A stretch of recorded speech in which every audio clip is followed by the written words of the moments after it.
Baik pemirsa, di segmen-segmen sebelumnya tadi Prof. Romli sudah menjelaskan bahwa lahirnya Undang-Undang Cipta Kerja ini merupakan gerakan di hulu dari upaya pencegahan korupsi birokrasi. Sementara itu di sudut yang berbeda, di sisi yang berbeda, Mas Ferry ini memberikan pandangannya bahwa dengan adanya Undang-Undang Cipta Kerja malah memungkinkan adanya pemusatan kekuasaan absolut yang bisa jadi akan melahirkan korupsi yang lebih besar lagi. Mungkin karena keterbatasan waktu di segmen ini langsung kami berikan kesempatan untuk closing statement dari Prof. Romli terlebih dahulu. Bagi saya ini RU ini sudah baik ya, sudah baik, multidisiplin ya, multisektoral sehingga lintas sektoral sehingga memerlukan satu undang-undang payung ya, umbrella act, karena sebabkan koordinasi yang lemah selama ini, undang-undang sangat sektoral, egoisme sektoralnya kemudian menjadi ke depan daripada pelayanan publiknya ya. Itu satu. Yang kedua kemudian presiden di sini yang saya pelajari dalam bab mengenai administrasi pemerintahan itu jelas bahwa beliau itu ingin supaya sebagai kepala pemerintah menarik ya semua perizinan di bawah langsung tanggung jawab beliau ya sebagai kepala pemerintahan. Itu sah-sah saja menurut saya ya, bukan sentralisasi kekuasaan kemudian ada korup gitu ya. Nah, ini tidak harus selalu seperti itu. Kenapa? Tergantung pengawasan aparat pemerintah maupun pengawasan dari luar, KPK, kejaksaan dan sebagainya ya.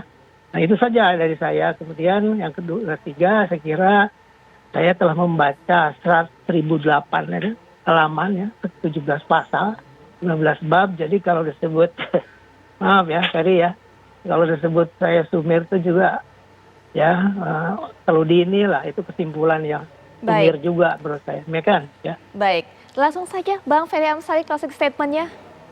Ya, kita bisa lihat dan dengar dari pendapat guru kita bersama, Prof. Romli itu tidak sama sekali menyebutkan pasal mana yang menimbulkan efektivitas kinerja penyelenggaraan pemerintahan, termasuk dalam dunia perizinan. Oleh karena itu, kalau kita baca betul bahwa tidak ada teknis-teknis atau perubahan signifikan dari yang dilahirkan dari undang-undang ini. Bagi saya, kalau cuma sekedar untuk menarik kekuasaan kembali kepada pusat, ini kan strategi untuk mengumpulkan alat kuasa kepada presiden. Dan itu tidak baik. Di dalam upaya pembatasan kekuasaan pemerintahan, tujuannya adalah untuk mencegah korupsi. Kalau kemudian ditarik menjadi satu kekuasaan tunggal, maka pasti dan pasti, kata Lord Acton. Dan Prof. Romli termasuk yang mengajarkan kita semua soal ini. Jadi aneh saja kalau kemudian pasal ini dengan sederhana dibilang bahwa akan membangun upaya pemberantasan korupsi.